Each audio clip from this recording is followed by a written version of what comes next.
Hoje o assunto vai ser tratar a respeito da graça. Então, o título dessa live hoje é Graça. Amém? Então vamos começando aí. Antes de a gente entrar na parte do conteúdo, eu quero indicar aqui 4 livros para vocês que eu considero assim os melhores livros assim para a gente tratar, para você aprender um pouco a respeito da graça, né? Existem outros livros por aí que você pode também, né, conseguir ler e também vão tratar a respeito deles. Mas dos que eu li, dos que eu conheço, para mim esses são os melhores, ok?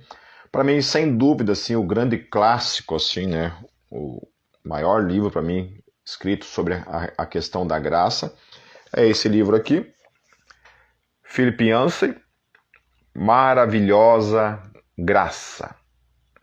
Esse livro, queridos, é fantástico. Eu confesso para vocês assim que muitos anos de conversão já, e mesmo formado no seminário, tudo, eu tinha dificuldade de compreender a questão da graça. E eu fui compreender realmente, assim, sabe, a graça depois da leitura desse livro, tá certo? Muita gente torce o nariz por esse livro, né? Inclusive uma vez eu até refutei um cara que acusou o Philip Yancey de defender a questão da homossexualidade e tal, né? Porque realmente tem um capítulo ali que ele se dedica assim a falar da história dele, da convivência dele com um amigo que era pastor, que era um teólogo, um cara evangelista, e esse cara, né, acabou se entregando à questão da homossexualidade e tal, e ele não abandonou o amigo, né, ele continuou sendo amigo do cara, né, ele até desafiou o cara que estava acusando ele disso, falou assim, então me mostra lá a página, né, eu tinha o livro em casa, me mostra a página aonde que tá, que eu quero ver, né.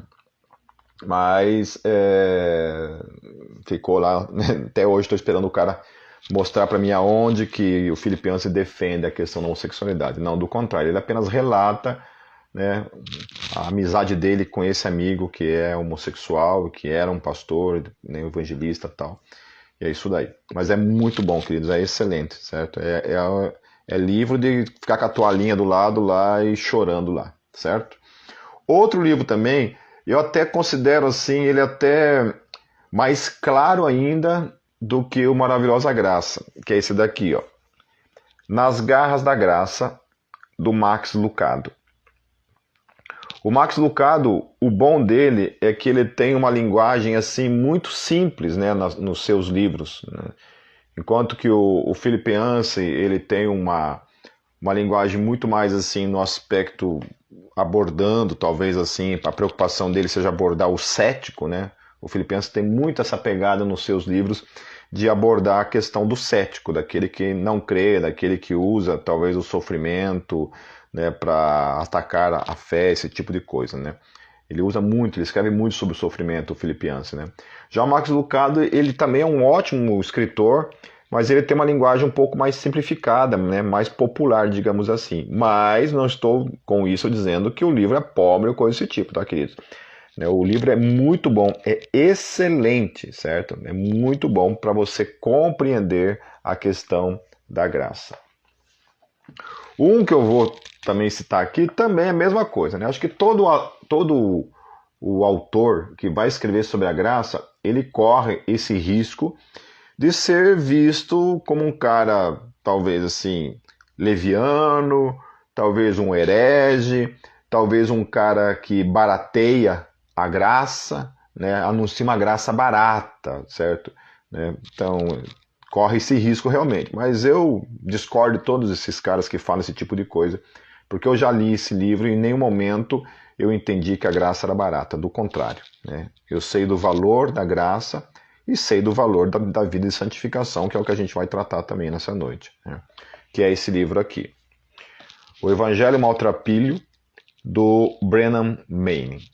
Esse não é assim o meu livro preferido do Brennan, né? O meu livro preferido do Brennan, sem dúvida nenhuma, é A Assinatura de Jesus, né? É o meu livro preferido do Brennan Manning. Mas esse livro também é muito bom porque ele trata especificamente a respeito da graça, né?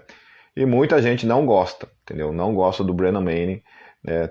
Falam coisas do Brennan Manning, né? Inclusive teve uma vez também uma outra pessoa que falou mal do Brennan Manning, né? E acusou ele de umas coisas assim. E eu falei, mostra o texto. Vamos lá, mostrou o texto, lá o texto não falava nada disso, né? Então tem gente que cria uma implicância, né? Cria uma implicância com autores que escrevem sobre a graça, né? E aí realmente começam a ver coisas, né? Chifre em cabeça de cavalo, ok? Mas daí sempre é bom você ter o teu livro em casa e falar, então qual página que ele fala isso? Daí você vai lá olhar a página lá, nunca é o que falam, entendeu? Nunca é o que falam, né? Outro livro também, fantástico, de um grande escritor também, é esse daqui, ó, O Despertar da Graça, do Charles Swindoll, né? Ele é bem mais espesso, inclusive, do que os outros, né? É um livro com bastante conteúdo. Muito bom também, queridos. Então eu queria indicar para vocês esses 4 livros. Depois aí no final da live vai ser colocado aí nos comentários aí, né, na descrição, vai ser colocado todos esses livros aqui para vocês estarem, depois quem quiser adquirir, né, comprar, é muito bom. Ok? Então lá em Romanos, no capítulo 3, nos versos 23 a 24, diz assim: porque todos pecaram, e destituídos ou separados estão da glória de Deus. E aí Paulo continua dizendo o seguinte: sendo justificados gratuitamente pela sua graça, pela redenção que há em Cristo Jesus. O que Paulo está falando aqui a respeito da graça? Que nós fomos justificados, tornados justos, tornados santos, gratuitamente. Ou seja, nem eu, nem você fizemos absolutamente nada para ser justificado diante de Deus. Isso foi gratuito, isso foi graça. Então, graça já está dizendo alguma coisa para mim e para você, nisso que Paulo está falando. Graça é algo gratuito.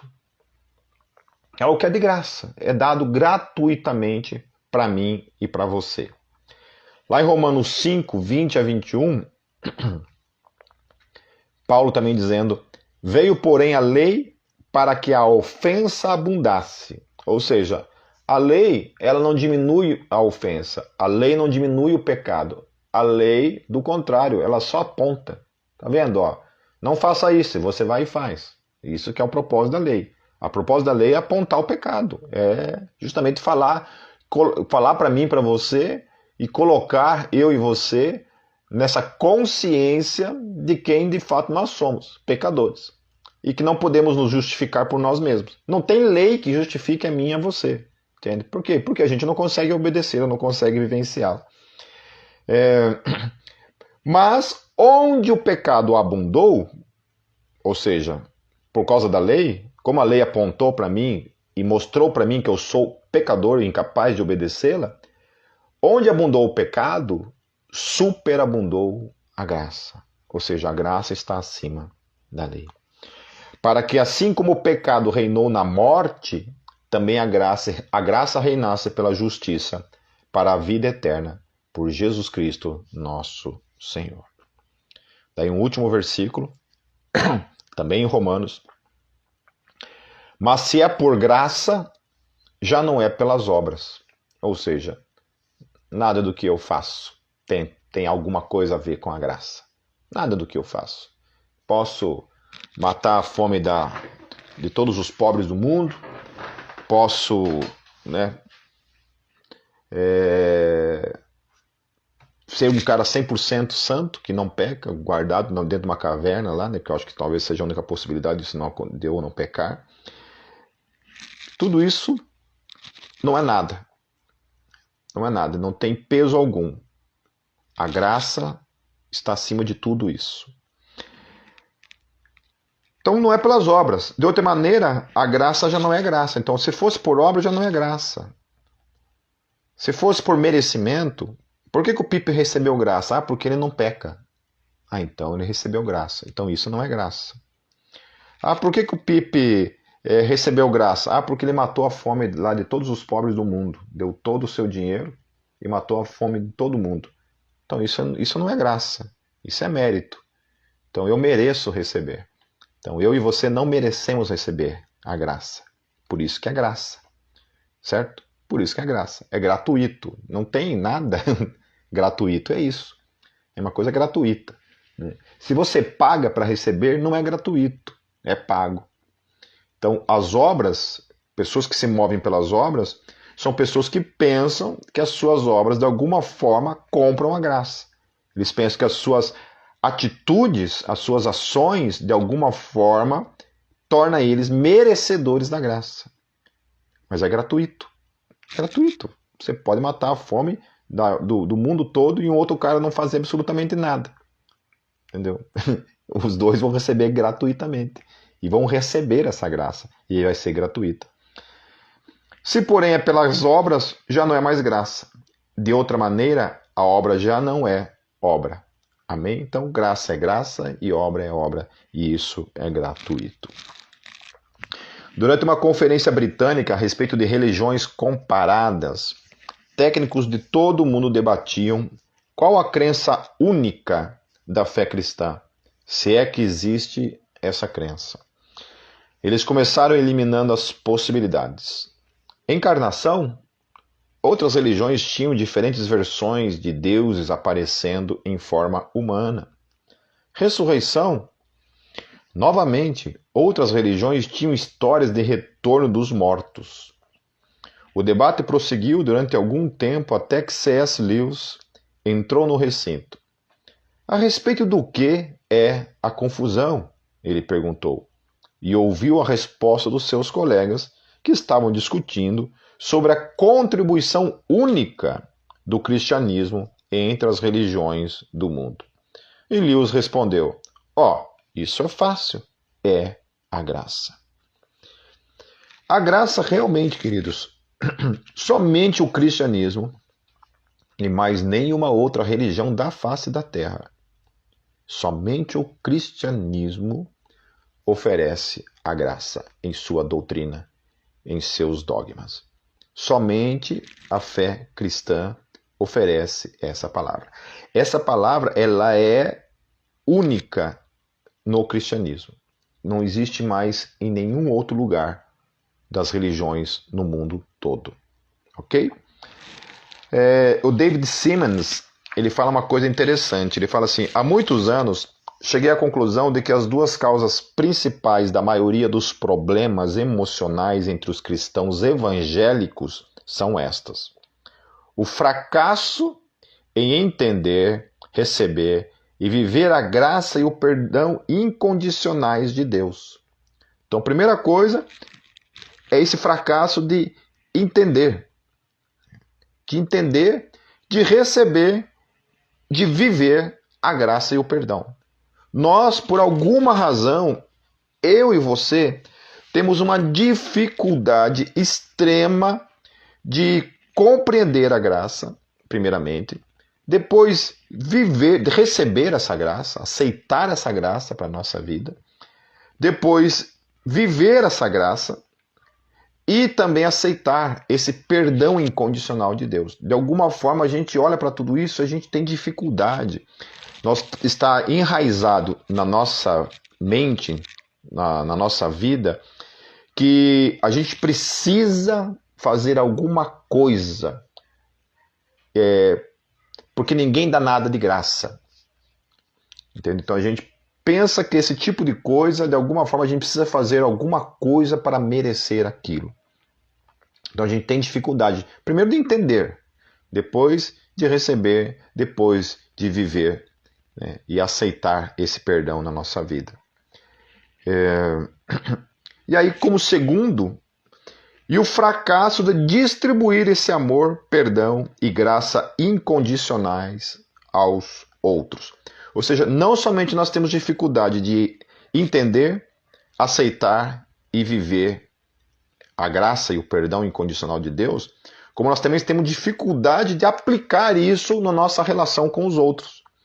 Na nossa vida com os outros, a gente tem dificuldade de entender isso. Então a gente fala da graça, porém quando a gente precisa dar graça para as pessoas, né, perdoar as pessoas, por exemplo, que é um princípio da graça, o perdão, a gente tem dificuldade em relação a isso. Nós lemos, ouvimos, cremos em uma boa teologia da graça, mas não é assim que vivemos. As boas novas do Evangelho da Graça não penetram no nível de nossas emoções. Isso é uma verdade, né? Até uma coisa que eu vou até tratar aqui hoje é em relação a isso, né?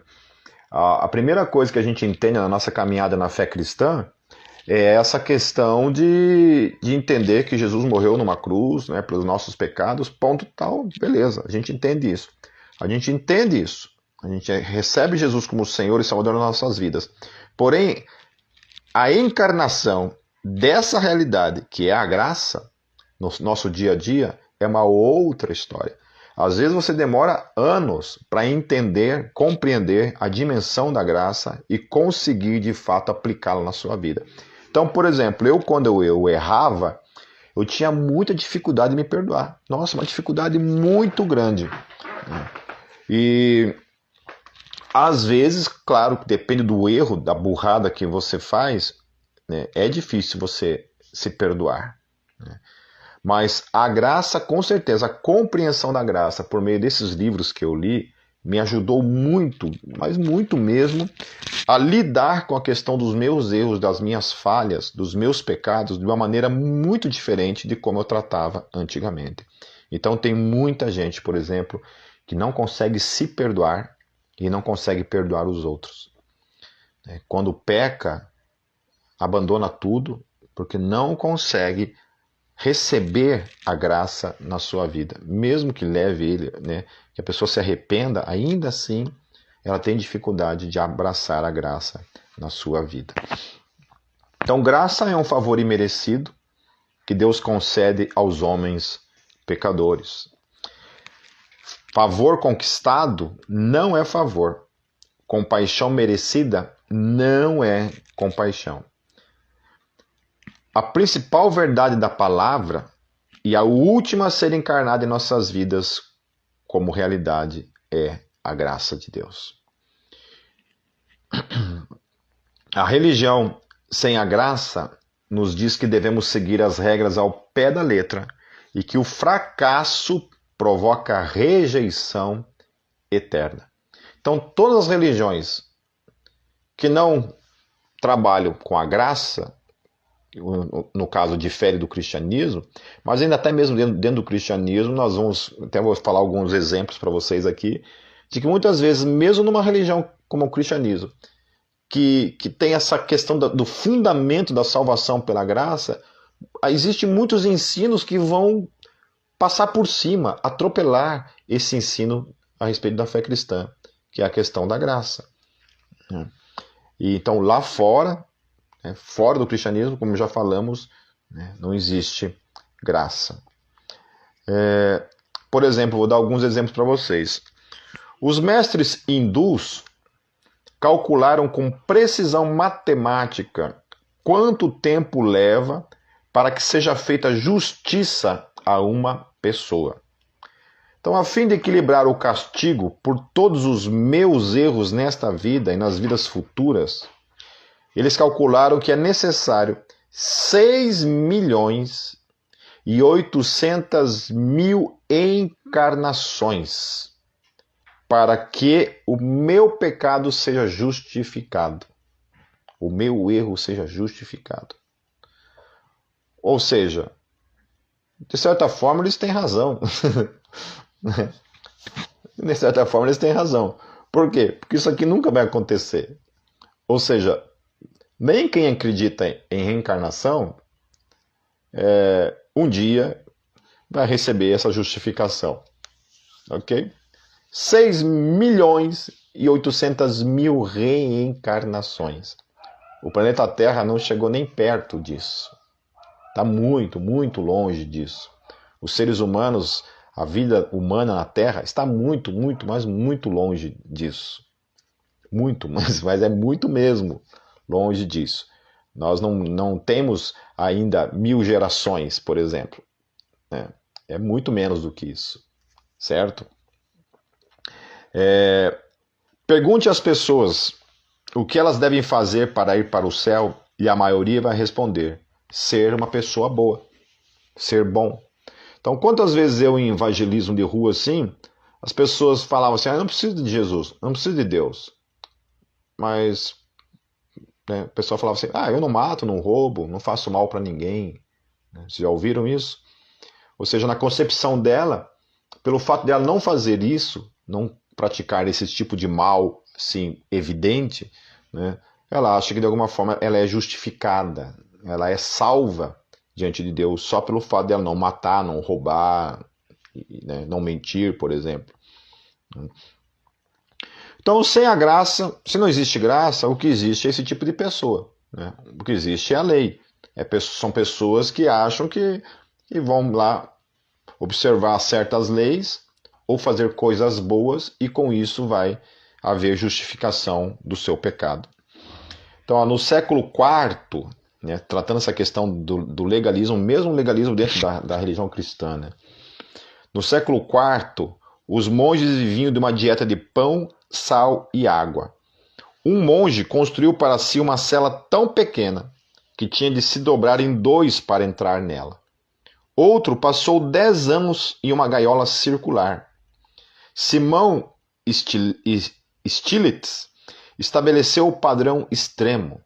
Viveu no topo de uma coluna durante 37 anos e se prostrava 1244 vezes por dia. Esses caras aqui nunca entenderam a graça. Nunca entenderam a graça. Não estou falando que eles foram condenados, foram para o inferno, coisa desse tipo.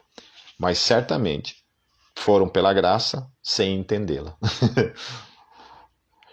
Seitas como os Shakers proibiam o sexo e o casamento. Adivinha o que aconteceu? Foram extintos. John MacArthur. No que diz respeito à salvação, há apenas 2 religiões que o mundo sempre conheceu ou sempre conhecerá. A religião divinamente efetuada, que é o cristianismo bíblico, e a religião humanamente empreendida, que inclui todas as outras religiões, espécies de religiões. Não importa o nome que tenham. E ele falou isso e acertou em cheio isso, certo? Ou é graça, ou é o esforço humano. Calvino, por exemplo, né, muita gente às vezes tem um tipo de veneração por João Calvino, né? A gente tem que ter todo o respeito do mundo, tanto por ele quanto por Armínio e por qualquer outro teólogo que cooperou com a teologia cristã, né? Mas não podemos nos esquecer que eram homens falhos e homens que erravam. Né? A gente tem que entender o seguinte, sempre em relação à questão da teologia, a Bíblia não erra, quem erra são teólogos. Okay? Então, mesmo um homem como Calvino, que era um detentor de uma grande sabedoria, de um grande conhecimento teológico, poderia ter falhado na praxis da graça. E ele, de fato, na minha concepção, falhou na praxis da graça, ainda que ele era um homem do seu tempo. Mas, na minha concepção, ele teve uma dificuldade de compreender a graça, como nós entendemos hoje, obviamente. Então, por exemplo, Calvino proibiu banquetes, dança, canto, quadros, estátuas, relíquias, sinos de igrejas, órgãos, velas do altar, canções indecentes ou profanas, apresentar-se no palco ou frequentar teatro, usar rouge, joias, rendas ou roupas indecorosas, falar desrespeitosamente dos superiores, divertimentos extravagantes, jurar, apostar, jogar cartas, caçar, embriagar-se, dar aos filhos nomes que não sejam de personagens do Antigo Testamento, ler livros imorais ou profanos. Tem coisa aqui que a gente até concorda, né? Tem coisas que realmente, né, concordamos, mas tem coisas que nós fazemos hoje, por exemplo, e ir, por exemplo, assistir uma peça de teatro, né? Não dar um nome, né? Não damos nomes de filhos do Antigo Testamento, né? Nomes do Antigo Testamento nos filhos, né? Tem coisas assim que são absurdas, né? E era assim que ele tratava, né? Faca na caveira. Isso aqui é graça? Não, eu entendo que isso aqui é um legalismo de mão cheia, né? Isso aqui eu acho que nem hoje você encontra uma pessoa tão legalista como Calvino foi no seu tempo. Não foi só ele, né? Houveram outros também, mas eu estou só citando ele, né, por ser um cara conhecido. Só para você ter uma ideia, ainda em relação a Calvino, um pai que batizava o filho com um nome que não se encontrasse no Antigo Testamento passava 4 dias na cadeia.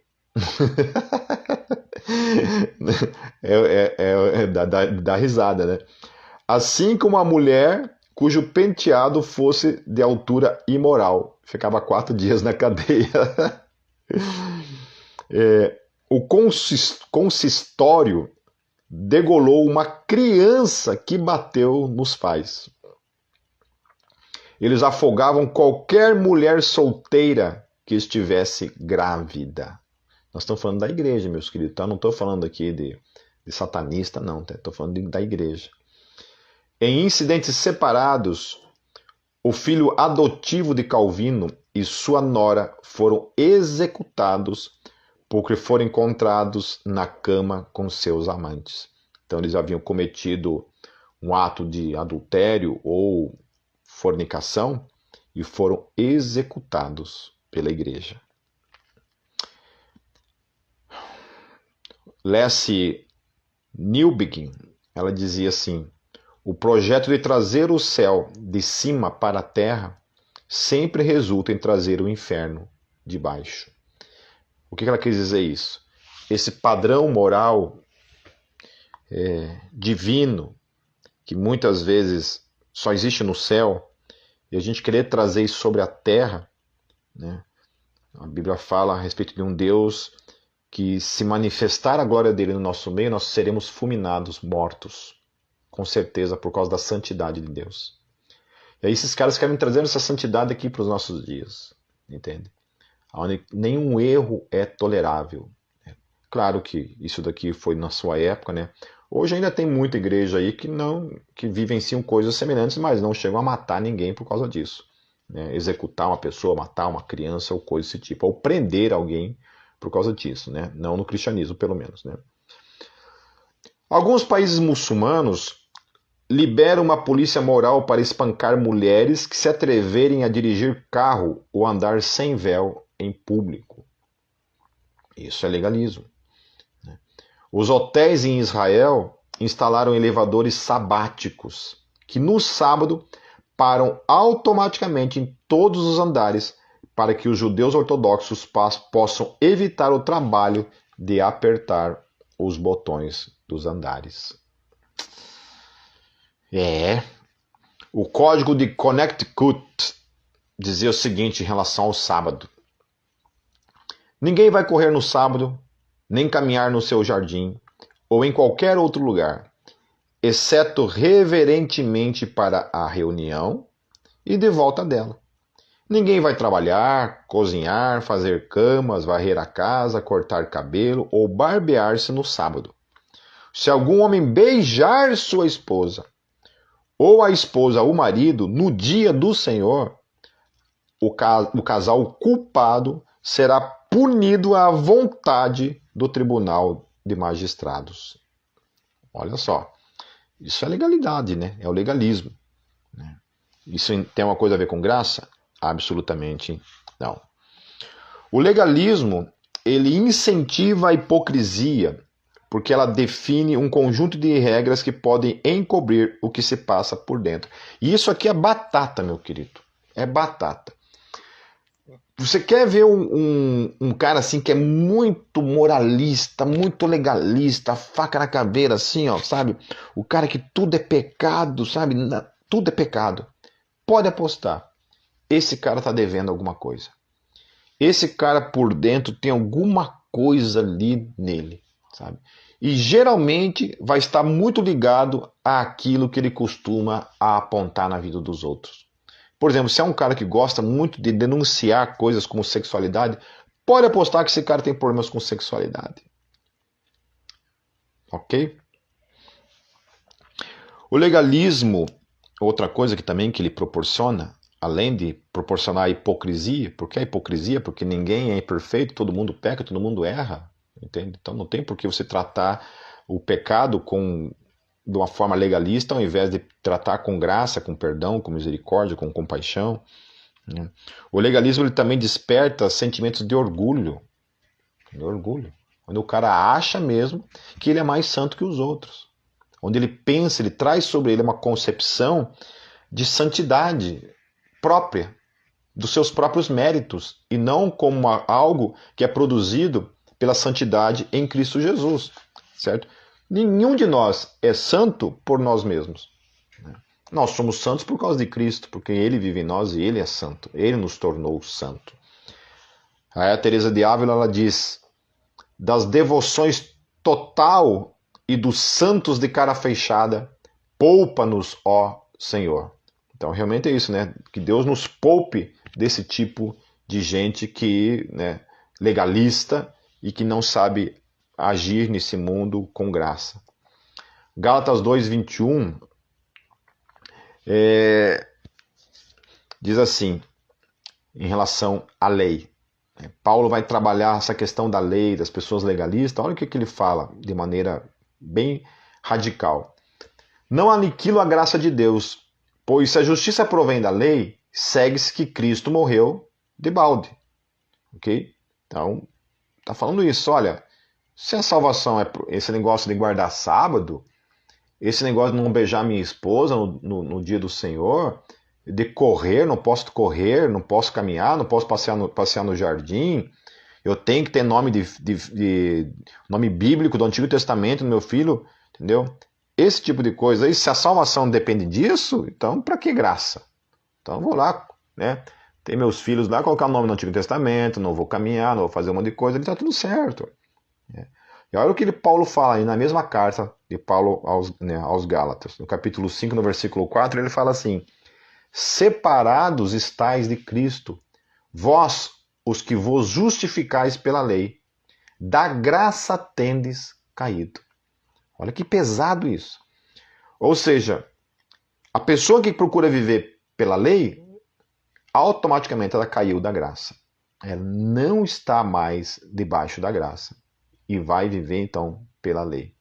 Aliás, se tem uma carta que seria muito bom assim você ler, estudar para entender de fato a graça, é a carta de Paulo aos Gálatas, ok? Para mim a carta da graça é a carta de Paulo aos Gálatas. A graça não depende do que fizemos por Deus, mas antes do que Deus fez por nós.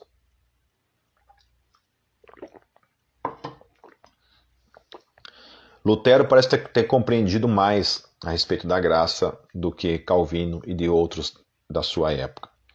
Lutero dizia assim: basta reconhecermos, mediante a riqueza da glória, o Cordeiro que tira o pecado do mundo, disto o pecado não nos separa, mesmo se milhares de vezes por dia nós fornicássemos ou cometêssemos homicídio.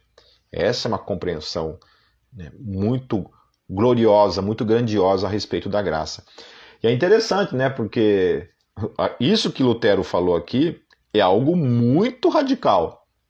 Se você for comparar o que ele fala aqui, perto do que o Philip Yancey fala, o Max Lucado, o Brennan Manning, né, que são os mais criticados, principalmente o Philip Yancey e o Brennan Manning, isso aqui que ele falou é 20 vezes pior do que qualquer conteúdo, qualquer frasezinha que esses autores aqui tenham falado alguma vez. Entende? Isso aqui é pesado. Entendeu? O que ele está falando. Nós nos arriscamos a perder o ponto principal da história. Deus concede dom e não salários. Nenhum de nós recebe pagamento de acordo com o mérito, pois não somos capazes de satisfazer as exigências de Deus para uma vida perfeita. Se fôssemos pagos com base na justiça, todos, sem exceção, iríamos para o inferno. Se não fosse a graça, meus queridos, podíamos matar a fome de todo mundo, podíamos ser super, super, super santos, vivendo numa caverna, sem pecar nunca. Ainda assim, no final de tudo, nós receberíamos uma única recompensa, o fogo do inferno. Essa que é a revelação bíblica. E que muita gente, obviamente, não gosta. Graça significa que não há nada que possamos fazer para Deus nos amar mais. E a graça significa que não há nada que possamos fazer para Deus nos amar menos. Aleluia. A graça não depende das nossas realizações, mas sim da realização de Deus. Tolstói, ele disse: a prova da observância dos ensinamentos de Cristo é nossa conscientização dos fracassos em atingir uma perfeição ideal. Aleluia. Esse compreendeu, esse entendeu, de fato, o Evangelho. Aí ele continua: a prova da maturidade espiritual não é quanto você está puro, mas sim a conscientização de sua impureza. Olha que coisa linda, que coisa poderosa. Essa mesma conscientização abre a porta para a graça. Então, por isso que Deus deu a lei. Deus não deu a lei para que eu me justificasse pela lei. Deus não me deu a lei para que eu, então, carregasse um monte de normas, regras na minha vida, de leis, para que, de alguma forma, eu agradasse a Deus e fosse e recebesse da parte de Deus algum tipo de salvação, algum tipo de graça. Está entendendo? A lei, justamente, é para apontar a miséria.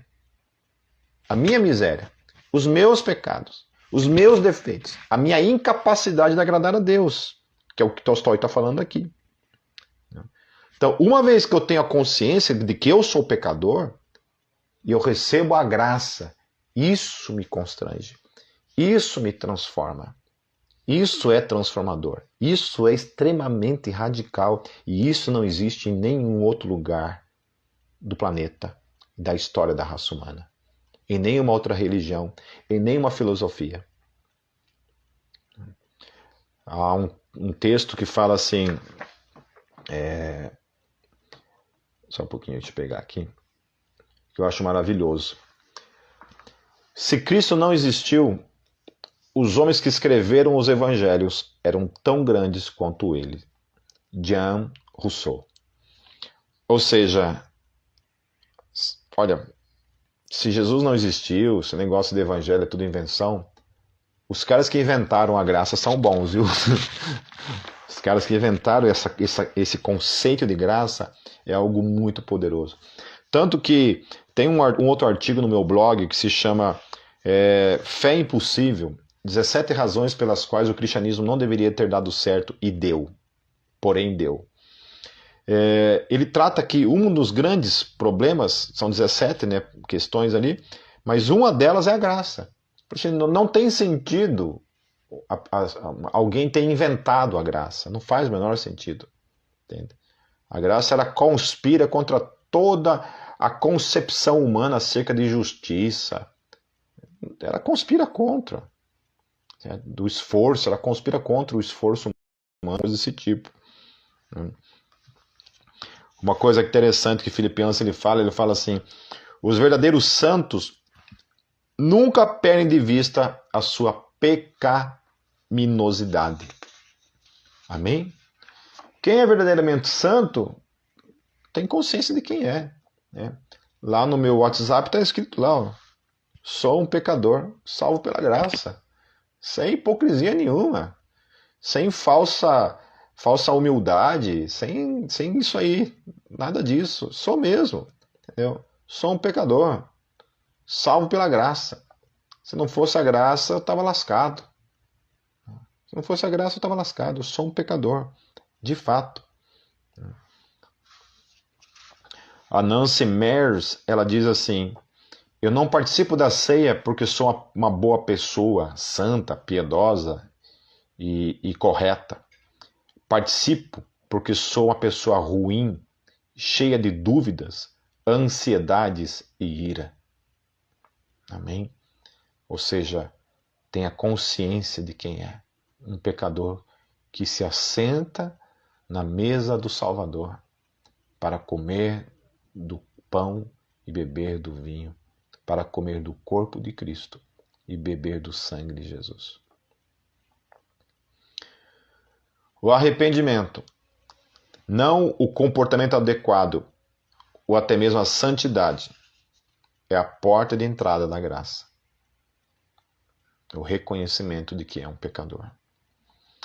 A lei simplesmente indica a doença. A graça realiza a cura.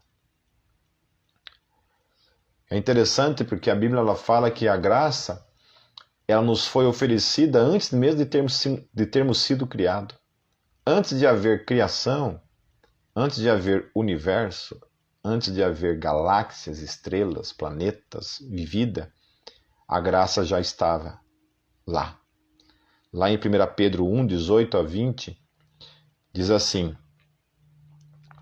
sabendo que não foi com coisas corruptíveis, como prata ou ouro, que fostes resgatados da vossa vã maneira de viver, que por tradição recebestes dos vossos pais, mas com o precioso sangue de Cristo, como de um cordeiro imaculado e incontaminado, o qual, na verdade, em outro tempo foi conhecido, ainda antes da fundação do mundo, mas manifestado nesses últimos tempos, por amor de vós. Que coisa linda! Que coisa tremendamente linda e poderosa.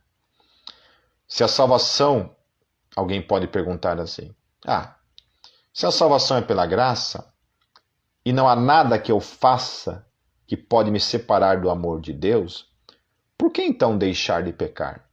Se nada do que eu faço vai fazer Deus me amar mais e nem menos, por que então não ir para a galera e pecar à vontade? Alguém pode dizer isso? Será que um noivo no seu casamento manteria a seguinte conversa com a noiva? Querida, eu a amo muito. Estou ansioso em passar a minha vida com você, mas preciso esclarecer alguns detalhes. Depois de casado, até onde posso ir com outras mulheres? Você já pensou que conversa mais sem sentido e sem lógica alguém chegar e falar para a esposa esse tipo de coisa? Faz sentido isso? Não. Agora traga isso para a realidade da fé cristã. Faz sentido dizer isso para Deus? Você recebeu graça, salvação, vida, e vem com esse papinho mole, com esse tipo de conversa. Se nos aproximarmos de Deus com uma atitude de posso pecar, prova que não temos ideia do que Deus tem em mente para nós. Alguém que vê a graça como permissão para pecar, tem perdido inteiramente a graça. Eu faço boas obras para minha esposa, não para receber crédito diante dela, mas sim para expressar o meu amor. Se eu tivesse de resumir as principais motivações do Novo Testamento para deixar de pecar e viver uma vida de santificação, em uma única palavra, escolheria gratidão. E eu concordo 100% com essa frase. Se nós deixamos de pecar, é porque nós amamos a Deus. Se nós deixamos de pecar, é porque nós somos gratos pelo que Ele fez nas nossas vidas. A busca por santificação não é para buscar mérito, porque nós não temos mérito. Nós não alcançaremos mérito. É apenas para demonstrar que nós o amamos. Quando você é fiel à sua esposa ou ao seu marido, é a forma de você demonstrar que você o ama. Não faz sentido. Já que minha esposa sabe que eu amo ela, e nada do que eu fizer vai mudar isso, vou trair ela agora? Misericórdia compreendida é santidade desejada. Aleluia. Guarde bem essa frase. Misericórdia compreendida é santidade desejada. A graça cria uma ânsia pelo bem. Ela não gera um desejo de pecar. A resposta que que o apóstolo Paulo daria para essas pessoas está lá em Romanos 6.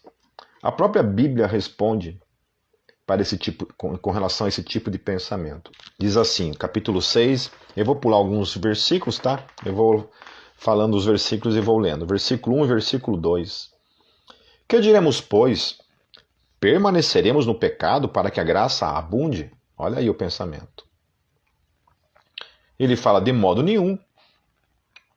Nós que estamos mortos para o pecado, como viveremos ainda nele? No versículo 6. Sabendo isto, que o nosso velho homem foi com ele crucificado, para que o corpo do pecado seja desfeito, para que não sirvamos mais o pecado. Essa foi a obra redentora de Jesus. Foi com esse propósito que ele nos salvou, para nos dar vida e não morte. Não para que continuássemos na morte, mas para que tivéssemos vida. Versículo 11. Assim também vós considerai-vos certamente mortos para o pecado, mas vivos para Deus em Cristo Jesus, nosso Senhor. Versículo 12. Não reine, portanto, o pecado em vosso corpo mortal, para lhe obedecerdes em suas concupiscências. Nem tampouco apresenteis os vossos membros ao pecado por instrumento de iniquidade, mas apresentai-vos a Deus como vivos dentre os mortos, e os vossos membros a Deus como instrumentos de justiça. Porque o pecado não terá domínio sobre vós, pois não estáis debaixo da lei, mas debaixo da graça. Ou seja, se deixar dominar pelo pecado é se colocar debaixo da lei, ao invés de se colocar debaixo da graça. Pois que pecaremos porque não estamos debaixo da lei, mas debaixo da graça? De modo nenhum. Não sabeis vós que a quem vos apresentardes por servos para lhe obedecer, sois servos daquele a quem obedeceis? Ou do pecado para a morte, ou da obediência para a justiça. Versículo 22. Mas agora, libertados do pecado e feitos servos de Deus, tendes o vosso fruto para a santificação e, por fim, a vida eterna. Porque o salário do pecado é a morte. Mas o dom gratuito de Deus é a vida eterna, por Cristo Jesus, nosso Senhor. Eu sempre costumo falar isso, que todo bem que eu pratico é fruto da graça de Deus. E todo mal que eu pratico, todo o meu pecado, meu egoísmo, o meu hedonismo, é fruto de mim mesmo. A Bíblia fala assim que é a bondade de Deus que nos leva ao arrependimento. A gente é tão miserável, meus queridos. A gente é tão pecador, tão inclinado para o pecado, que nem a capacidade para se arrepender vem de nós mesmos. Até para que a gente se arrependa de algo, a gente precisa de graça, da bondade e do amor de Deus para as nossas vidas. Isso é cristianismo. Isso é graça. É você viver na total dependência daquilo que Ele fez por mim e por você. Isso é graça. Entender que é um favor, que é gratuito, que não há nada que eu e você possamos fazer para comprar isso. Nada. É grátis. É gratuito. Então, é para você. Ah, mas eu quero pagar. Não, não tem como. Não tem dinheiro, não tem ação, não tem nada que você possa fazer, que você possa comprar algo relacionado à graça. É gratuito e acabou. Ponto final. Santo Agostinho ele dizia assim, para encerrar, meus queridos: se você apenas amar a Deus, poderá fazer tudo o que desejar. Que coisa linda. Se você apenas amar a Deus, poderá fazer tudo o que desejar. Se você apenas amar a Deus. Ou seja, se eu de fato amo a Deus, tudo que eu vou desejar fazer na minha vida é amar a Deus. Será uma resposta, uma ação voltada para o amor em relação a Ele. Não para receber graça, não para receber salvação, mas uma resposta de amor àquele que nos amou. Nós o amamos porque Ele nos amou primeiro. Eu não tenho dúvida disso. De que se Deus não tivesse me amado, jamais eu seria capaz de amá-lo. Jamais eu seria capaz de amá-lo. Jamais. Mas porque Ele nos amou primeiro, nós podemos amá-lo. É lindo isso, né? Sempre quando falam da questão do amor, as pessoas não entendem que Deus é amor e que o amor não pode ser desassociado dele. Então, quando a gente fala que ama, a gente tem que entender muito bem isso, porque só é possível amar de fato quem tem Deus. Eu estou falando de amor. Por quê? Porque Deus é amor. Porque Deus é amor. Até lá em 1 Coríntios, no capítulo 13, uma banda uma vez, assim, durante o show, eles fizeram, a menina, a vocalista, ela trocou a palavra amor por Deus. E eu achei muito lindo. Muito lindo. Aí dizia assim: ainda que eu falasse a língua dos homens e dos anjos e não tivesse Deus, seria como um metal que soa ou como um sino que tine. E ainda que tivesse o dom de profecia e conhecesse todos os mistérios e toda a ciência, e ainda que tivesse toda a fé de maneira tal que transportasse os montes, e não tivesse Deus, nada seria. E ainda que distribuísse toda a minha fortuna para sustento dos pobres, e ainda que entregasse o meu corpo para ser queimado, e não tivesse Deus, nada disso me aproveitaria. Deus é sofredor, é benigno. Deus não é invejoso. Deus não trata com leviandade e não se ensoberbece. Não se porta com indecência, não busca os seus interesses, não se irrita, não suspeita mal, não folga com a injustiça, mas folga com a verdade. Tudo sofre, tudo crê, tudo espera, tudo suporta. Deus nunca falha, mas havendo profecias, serão aniquiladas, havendo língua, cessarão, havendo ciência, desaparecerá. Porque em parte conhecemos e em parte profetizamos. Mas quando vier o que é perfeito, então o que o é, em parte será aniquilado. Amém? O nosso Deus é amor e é o Deus de toda a graça. Lembrem-se sempre, meus queridos, não existe graça fora da fé cristã. Não existe graça fora de Cristo. Ela é gratuita. Foi dada para mim e para você. Quando você pecar, se arrependa e abrace a graça. Abrace a graça. Obviamente que às vezes as pessoas entendem que a gente está propondo algum tipo de graça barata. Não é isso. Ninguém está dizendo que Deus estende graça para uma pessoa que não se arrepende dos seus pecados. Para uma pessoa que continua na conduta do pecado. Como a gente falou aqui, lendo lá em Paulo. Paulo é muito claro ao dizer que se você, meu querido, entendeu e compreendeu a graça, a tua única resposta para Deus é uma resposta de amor para Deus, é buscar uma vida de santificação e não de se colocar novamente debaixo do pecado. Porque o pecado é lei e o pecado é morte. E Jesus te deu a graça para que você tenha vida e vida em abundância. Amém, meus queridos? Então é isso, queridos. Deus os abençoe. Mais uma vez indico para vocês lerem esses livros, porque são libertadores. Posso te garantir que são libertadores na nossa vida. Deus os abençoe. Amo vocês. Permaneçam firmes na graça. Firmes. Firmes na graça. Deus os abençoe.